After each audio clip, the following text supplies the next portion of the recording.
Ah, Denver, Colorado. Today it's known for its clear skies and fresh air. But in the past it was also known for its mining legacy, for its connection to the Wild West frontier, and for its jazz. Did you just say jazz? Yep. And as it turns out, there's a little place in Denver that's been cranking out some of the best live jazz for over 50 years now.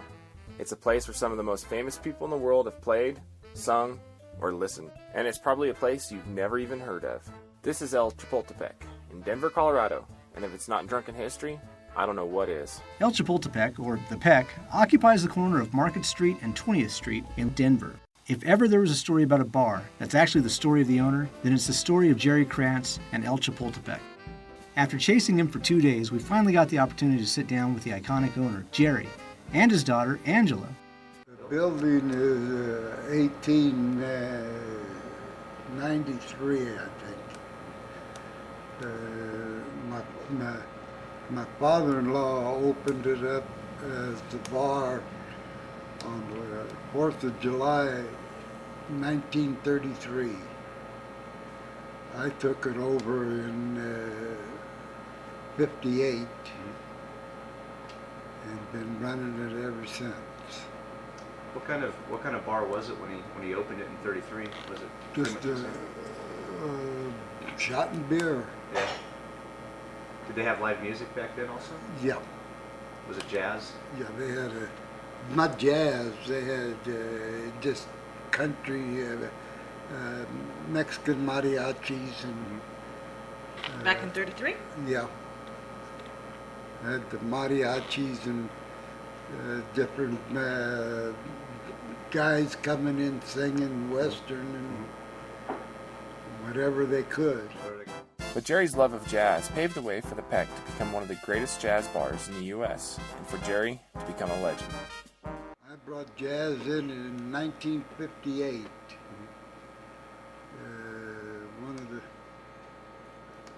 One of the first ones was the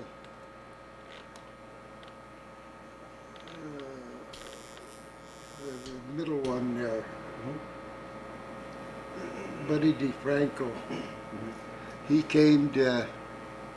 was coming to DU to do a clinic out there, so I called him and asked him if he wanted to play, and he came and I used the house band with him. That one appearance by Buddy DeFranco had a snowball effect, and before long, star after star after star graced the small stage of the Peck. Stars like Count Basie. 3 of the Marcellus brothers, Branford, Delfeo, and Winton. At the height of the Peck's popularity, it was graced by the chairman himself, Frank Sinatra. Even former President Bill Clinton jammed at the Peck while he was campaigning in 1991. Talk about history. Every single one of these musicians and many more jammed on the exact same stage in this small bar in Lodo, Denver, and all of them used the same house band. El Chapultepec was also made famous by one of its most famous patrons, who sat for hours in the booths, listening to music and getting stoned. Jack Kerouac was a brief regular of the Peck in the 1950s. You used to sit in that first booth, stay and go next door. There was a parking lot where the lot is now. There was old cars in there, and they used to go over there and get drunk in the lot. And then come in here? Yeah. Then they'd go from here over to 17th to the Basie, and then they'd go down to the Pioneer that was down on Larmer, buy their drugs, come in and sit here and get high. These episodes were made famous later by Kerouac, and the Peck has become renowned as a beat destination. I thought he was a bum. Then he goes back to New York and becomes a famous writer. For his part, Jerry was a legend as the owner of the jazz bar in the 1980s, but he also had a bit of a reputation as a hard ass, especially when it came to customers who were getting out of line. No, I used to hit him with the baseball bat and it'd sound just like a watermelon. Bonk. And then they listened to you after that, right? They'd get out, I'd haul them out and put them against the building, call the ambulance to come and get them. Then most of them would come back and say that they're sorry. Really? Can they come back in? The judge told me, said, next time you come in here for using that bat, I'm going to give you a year in jail. Wow. So you took care of business then? Well, before you could talk to them, you had to get their undivided attention. What do they have to be doing before you take a baseball bat or a cue ball to them? Being an asshole. Yeah, we don't handle things like that anymore. One of his more publicized examples of taking care of business involved the time when members of the band U2 tried to bring in underage girls with them. We were playing at the Pepsi Center. Uh-huh. They came in there with a couple of young girls, was old enough to be their daughters. I told them, hey, come on, take these two bimbos and you two get out.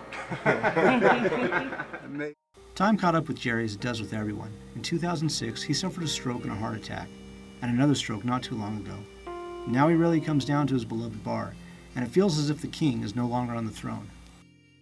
Almost metaphorically, as Jerry and the Peck have succumbed to the ages, the surrounding area has become, unfortunately, modernized.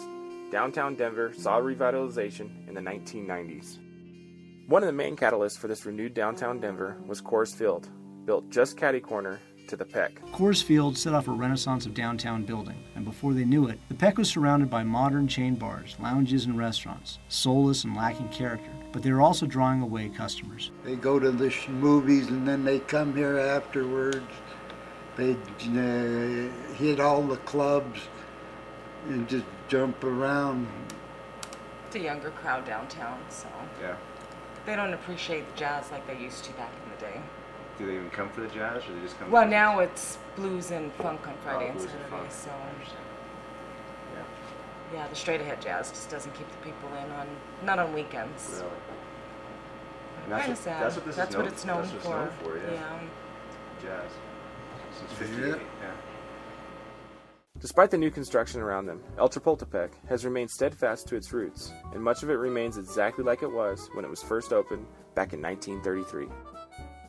Its history is seen in the pink neon and small stage, which haven't changed in 60 years, in the padded faux leather headboards above the bar, in the 76-year-old coolers holding cold beers, and in the bar itself, made right here in Denver in 1933. The Peck still uses the bar stool shared by Clinton and Sinatra, and they still even use the same old safe that was installed 76 years ago. Even the cash register seems like it's been there since the beginning. Has anything really changed since you opened the place? Yeah, I don't come down as much. The reputation of both Jerry and the Peck were wide-reaching, and the autographs throughout El Chapultepec are testaments to Jerry's influence and place in the realm of jazz. Ultimately, the Peck is just one of those places that barely exists. Surrounded by new, hip chain joints, it has to now justify its own existence to customers that 30 years ago would have been standing in line for hours just to walk through the door. El Chapultepec and bars like it are disappearing fast, and so are their colorful owners, like Jerry, who single-handedly created one of the best jazz bars west of Chicago, if not one of the best bars in Denver and all of Colorado.